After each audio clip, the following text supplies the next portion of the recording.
Hello and welcome to our second session in this modeling section. And before we start, I want to tell you that today Unreal 5.6 has been officially released. Till now we were using the preview version. If you just launch your Epic Games launcher, now if you come to your Unreal Engine library, you can immediately see here 5.60 and an update button is provided. So in this list, you will also have options, starter content, templates, engine source and MetaHuman creation core data. This is very important. These four you have to enable it. If you have any space issue, you can disable editor symbols for debugging and target platform and then click apply. There is also install plugin and the plugins also needs an update. Now first I am now going to update Unreal Engine. So when I click on the update button, you see this license and pricing option. There is a change in the pricing option which you need not worry about it as of now. You just click accept here. You click here the license agreement, click accept and leave for it to update from preview version to the full version of 5.6. Once the installation is over, you will see the launch button. When I click on the launch button, now the complete normal version of Unreal Engine 5.6 is going to get launched. And once it is launched, in recent project, you can see this was the project we were working on. And I am going to just double click it. If you are starting fresh, you can go to my Patreon page and download this satvicoffice.zip file and start from this. So I will double click to open this. You will now again see these two errors. You can click clear and you close this. You have some error coming, don't worry about it as of now. And you can see now we are open with modeling underscore practice level. And if you are starting from satvicoffice.zip, you already know how to create a new level. Just create a new level, and in the new level in the previous session we had added this site area. So as of now we are going to continue from the stage where we had left in our previous session, and in this session we are going to concentrate basically in the modeling mode. So I will come here and come into the modeling mode, and in the create we are going to explore all these create parameters in this session. So to begin with, we had already discussed about the box, and in box let us just explore what else we are left with. You can see the box, and second thing I want to tell you about is the subdivisions. See, as of now you have one subdivision, and you can see as of now I have enabled lit wireframe option. So because of this you can see the wireframe here, and as you are seeing there is only one subdivision on each face. So if I change this to say for example 2, here now what happens is you are seeing 2 subdivision.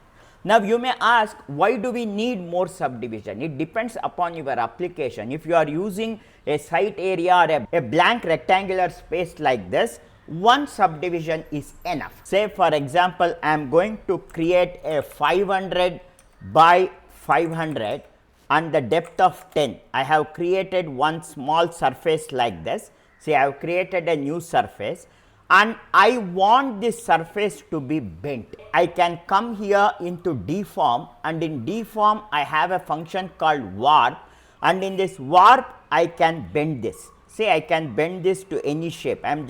We are going to discuss this in detail later. So now in the bend I can set the upper and downer bend, and you can now see here, because the subdivision is only 2, you are seeing only one cut here. I am not seeing the arc. I will just cancel this and I will select this and I will delete this off. Now what happens is, although I have deleted it, a copy of it will be preserved in content drawer. If you come into maps, now see it is in generated in Satvik. I have this box which was created now. I am going to go here and I am going to delete it because I doesn't need it. Now actually I will come back here and I will delete this underscore generated. I will delete this folder and I am going to select this name, and I want all my models to be saved in this.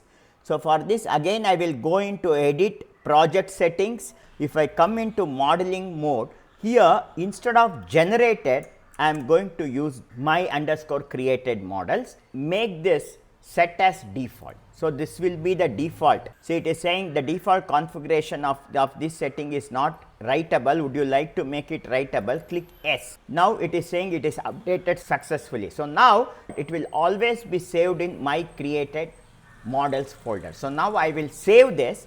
Now, coming back here, I will now come back here into my create menu, select the box again, and this time I am going to give it a subdivision of 50 by 50.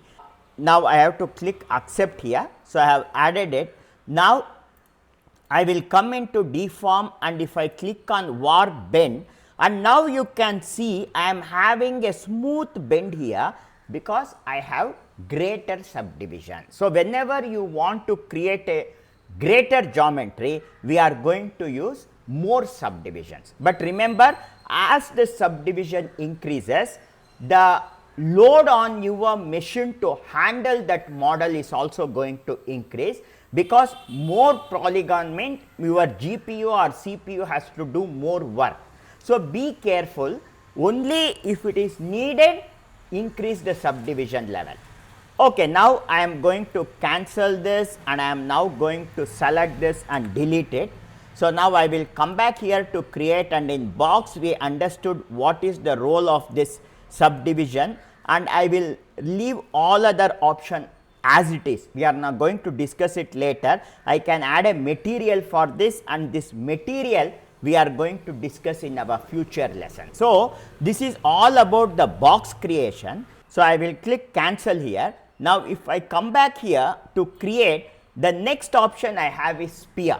So, now when I click on the sphere, this is going to create a sphere, and here the parameters that I can set is, the first parameter is whether it is static, dynamic or volume.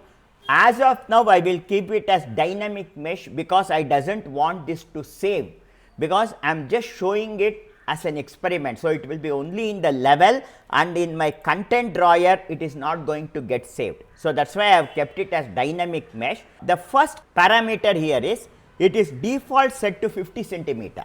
I can change the radius and make this bigger or smaller based on this. Say for example, I will set it to 100 centimeter, I get a 100 centimeter sphere. The next is the subdivision type. You have box. See, I will create two spheres now, one sphere with box subdivision, and I will click accept, and I will create another sphere, and this time I am going to give it the latitude longitude subdivision. So, now you can see the difference. If I click accept here, and if I just press alt and left mouse, and I can rotate around the object now, middle mouse and drag it up, and if you see this, see on the top at the point, at this polar points, you can see in case of lat long, it is getting converted into something like triads, whereas here throughout the sphere you have the same structure. Now, I will select both these spheres and delete it, and the next option we have is cylinder. And now, when I select the cylinder, by default the cylinder has the parameter of 50 radius, 200 height and radial slices of 16. So, now if you come here and radial slices 16 means, say for example, if I reduce this radial sizes to 3 is the minimum value you can have. Now, if I click on this and click accept, just zoom out, press alt and rotate it and see it here. So, when alt and left mouse click to rotate around the object, if you see it like this, you can see this is a triangulated shape which is getting extruded. Now, if I take the cylinder and if I create this cylinder and if I increase the radial slice, see you can see the number of segments here is going to change, and this is represented by radial slice. Then you have height subdivision, means number of subdivisions that I can have in between here, and now this I can increase it, and as I increase it you can see how that subdivision is increasing. And then in polygroup mode you have per face, per quad and per shape. So, this actually you can leave it at per face, because this does not matter for you, because in version 5.6 I can make this selection right using these tools here. So, you can leave it at default per face only, no issues. And now, if I click accept, we have the cylinder created here. I am going to delete it, and the next shape I have is the capsule shape. So, if you click on the capsule, only difference is in capsule it is like a cylinder, and I will click accept here. I will scroll down, I will press alt and I will rotate it and show it. Since I have accepted it, I cannot make the changes. I will delete it, and in the capsule I will create one more capsule here, and in this case the first option is the radius, total radius. This will increase the radius of the entire capsule, and the second is the cylinder length. The flat area length I can change it, I can make it long or shorter over here, and the third is the hemisphere slices. So, number of slices you have in this curved area or in the spherical area is controlled by hemisphere slices.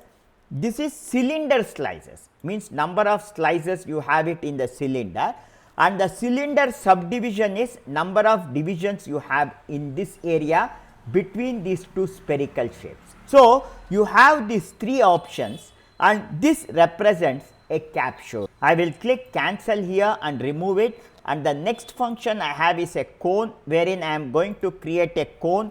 Here you can adjust the radius of the cone, then you can adjust the height here, and number of segments can be controlled here, and number of sections, subdivisions can be controlled here. So, I will cancel this. The next option I have here is the torus. So, when I click on the torus, I have to slightly turn around, middle mouse click, drag it, and I will show it from this angle. So, here I will slightly move this to the left like this. So, in this again you have the major radius is the outside radius, I can make it more or less, and the inner radius I can control it here. As I make the inner radius smaller or bigger, cross section of this tube is going to change. Again you have polygroup mode, this you can leave it per quad, per face or per shape. I leave it at default per quad, and this is the next shape we have. I will just delete this also. Next is I have an arrow. So, you can create an arrow like this, and in this arrow also I can adjust the shaft radius here. This is the shaft radius, and this is the shaft height, and this will be the head radius. I can change the head radius like this, and this will be the radial slice, cross sectional slice, and this is the height of the head, and number of subdivision in head can be controlled here. So, this is all about the arrow. Right now I will cancel it. Then I have a simple rectangle, wherein I can just create a rectangle here, and even in this rectangle I can set its width, height and subdivisions. So, right now I will cancel it. Similarly, I can create a disc or a circle, and when I am creating this circle, what I can actually do is the number of segment here, if I change it to 3, this becomes now a triangle. If I make this 4, see it becomes a square, and if I make it 6, this becomes a hexagon. So, like this, by changing the radial slice I can change the shape of this. I will cancel this. The next option I have is stairs. So, if I select this and bring it over here, see now in this case, say I will just right click, turn around, the number of steps here is controlled by this parameter. I can increase the steps or decrease the number of steps. Then you can set the step width here, and this is to set the height of every step. So, I can keep what should be the height of every step. Then the next parameter is the width of every step, and apart from this, right now this is set to be a linear stair type. If I change this to floating, you can see how this side structure changed. Similarly, if I select curved, and I can control this curve radius, you can set the curve angle to be either how much angle it has to rotate. If I make it 360 degree, the steps rotates around full one circle like this. See, I will right click, turn here, press Q and come down. See, it rotates like this, or I can set this to around 90 degree. Okay, it rotates like this, and then I can also change the inner radius. See, as I increase the radius, the shape is going to change. And apart from curved, see, the curved structure is like this. Spiral, you will have the structure like this. I will cancel this. I will delete off this cylinder. Then now the next option we have is the cube grid, which is a very interesting tool. This is our site area, and in the entrance I want to build one beautiful structure, a arc or a gate type entry here. Then I can use this cube grid, and the very first option I have in the cube grid is what is the block size. Block size means these are the block size, and it is by default set to 100 centimeters. Right now, say I want to create blocks of a dimension of 1 feet, then I am going to change this to 30 centimeter, means each block will be around 1 feet. Then I am going to zoom here, and I am just going to click and start from some point here, and I will just click and drag and create a 90 by 90 segment like this. If I press E on my keyboard, it moves up by 30 units for every click. This is now 1 feet high. 2, 3, 4, 5, 6, 7, 8, 9, 10. I created a 10 feet pillar like this. Then I can select these 3 points here, and if I now press E, you can see it is moving to the right, and I can bring till the other end like this, and then if required I can come into the front view to see exactly how much I have moved. I will right click and move here, keep on pressing E till I come to this level. Then I will come back here to perspective view, middle mouse click, pan it here, and I am going to turn, and I will press Q and move down, and I am going to now select these blocks here. That is just like last time, 90 by 90 block, and now if I press E, it moves down like this. Okay, so now I got a structure like this. I will come into the front view to show this. So now I have got a structure like this. So this has come one step down. I have to move it back, means if I press Q, see it moves back. If I come into the perspective view, come to the top area here, see once I come here, I can just come to this point, and I will select some blocks here, the middle blocks like here, and if I press Q instead of E, instead of extruding, it will inset. Say I will zoom. If I press Q, you can see here there is a hole created here. Come down, and if I come to this area, I can select a block here like this and press Q, it goes in like this. See, it creates a inset like this. See, you have the inset. So similarly here I make a selection like this, and I am going to press Q to create an inset. Press W, and I will move to this corner here. So I will turn up, press E and come up, press W, and middle mouse I will just pan it here, and I am going to select this block, and in this block now if I press Z, you can see this entire block is divided into 4 vertices. Now I can select these 2 vertices here, and if I press E, see now this gets projected and get a shape like this. I can come to the other end, press D and come here, turn up, and even in this case I will press Z again to deselect that. Then I will select the area here, press Z again, select this and this point, and press E to extrude it. So I will press Z again. So now if I make a selection here, press Q, and I am going to select these 2 points here, and this time if I press Q, see this portion get cut off. See, now we got a structure like this. I will middle mouse pan and show it to you. So, do the selection and move around. I select some block here, and if I press F, I will move to that block. I can right click, zoom out, and now I am going to select all the blocks on the top. So, I will select this 90 and I will drag and select this entire set of block like this until 90. See, this is 90 by 930. I have selected this entire block, and now I will just turn around, press Q and come down, and now instead of pressing E, if I press Shift plus E, 1, 2, 3. So, I have pressed 3 times.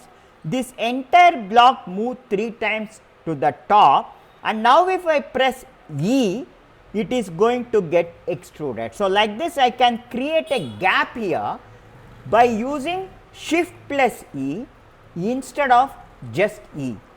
Then I can just turn around now here, and I press A, and I will come into this side here, and I will select these 3 blocks here, and I will again come into the front view, and I will press E to come to this level, and then I will similarly right click and pan to the other end over here.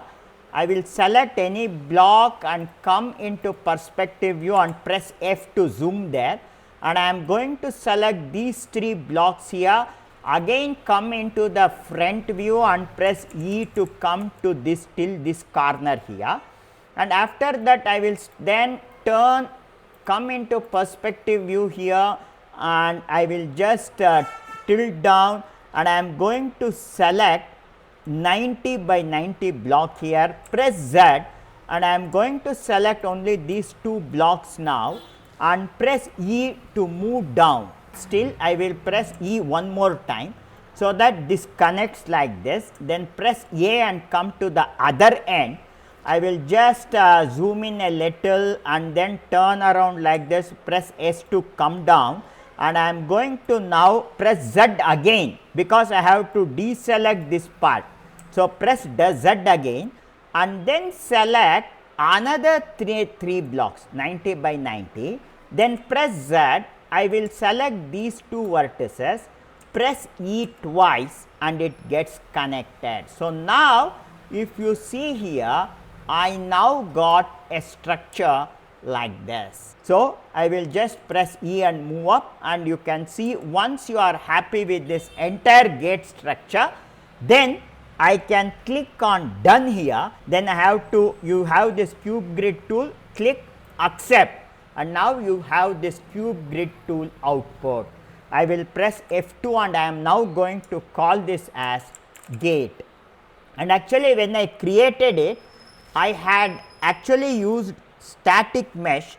So, this has also been saved in maps my created model Satvik, this has been saved. So, I will right click here also, and I am going to name this as SM underscore gate, and I am going to press enter. Even here instead of just gate, I will press F2 and rename it as SM underscore gate, and I am going to come here file and save all. I will come into the front view here, and in the front view you can see it is not resting currently on the site area. So, I will just move it down and place it on this and see that it is correctly centered like this. So, now our gate is ready.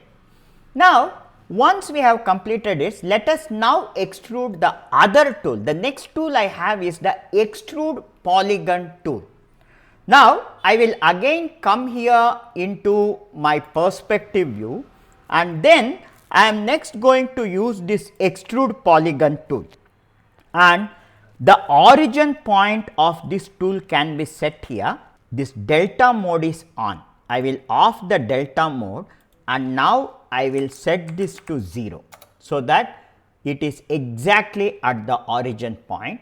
Then I will just press W option here. I will set this extrude to dynamic mesh because I doesn't want to save this.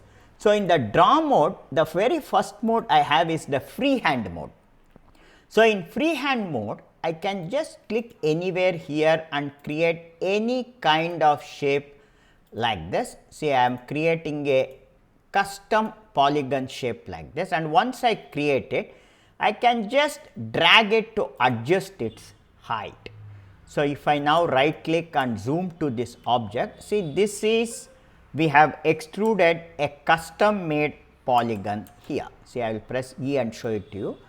Now, instead of freehand, if I use circle, now I can just click and drag, I will get a circle and I can drag it up, and the sides of this circle can be controlled using radial.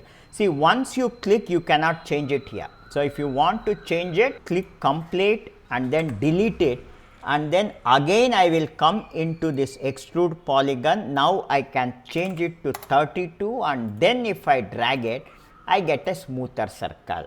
Now, similarly, another option we have is square. So, if I click and drag, I can create a square and extrude it. Then you have rectangle. Here I will set the length, and if I drag it like this, and this is first, second and third click, I get this extruded rectangle. And also I have the option rounded rectangle, and you can set the future angle ratio. Say for example, if I set it to 0.6, and if I now drag it like this, so you get a rounded rectangle shape like this. So, as of now, I will click complete here, select all these blocks and delete it. Then the last option we have is here is the ring option, and in this ring option, now if I come over here and if I click and drag it, I get a ring shape like this extruded. Now, if I want the inner diameter to be more, I cannot change it after creation. I have to click complete here and then select this extrude, delete it, and again come back to extrude polygon, and if I change this to say for example 0.75 now, and if I press enter, and now if I drag it, you can now see the inner diameter is more. So, you can control this, and you have various parameter. This extrude you can do it interactively or fixed or flat. Flat means there will be no extrude at all. So, with this I will click complete here, and now I am going to delete this. So, this is all about the extrude polygon. Now, after extrude polygon, the next option we have is the extrude path. Now, when I click on the extrude path, you have two parameters to set. One is path and another is extrude. And by chance, if you need a rounded corner, you can enable this. Means, say for example, I am now going to create a shape here. So, here again I will set all these values to 0, and then I am going to start from here, click here, drag some 4 units till here, then I am going to click here. I can create any polygon shape like this. So, I will click here, I will come here, I will click here, then I will click here, here, and again from here I take 4 points, click here, and then I will click here, bring it up, I will bring it here, here, and then I will move here and connect this. So, once I connect this, the very first option is it is going to set its radius like this. I can drag and set this. Say I will set a radius, you can see the radius changing here. I will set some 20 radius now, and then I can drag and extrude it. See, it is getting extruded, it is extruded by 250 units. So, now I get a extruded polygon like this. See, this is an extruded polygon. So, I will click complete, and this also I doesn't want to save it, I will delete it, and I have to come to content drawer. No, this has not been created because in extrude path I had set it to dynamic mesh. Now, the next option is revolve path. In revolve path, see this axis you can see shifts to YZ axis, means you have a vertical axis now. I start from here, I click here, I click here, I click here, then I am going to draw some shape here like this. So, I create some structure like this, and this is a structure I needed. I will bring it till here, and once I connect this, you can immediately see this entire thing has got revolved into 360 degree.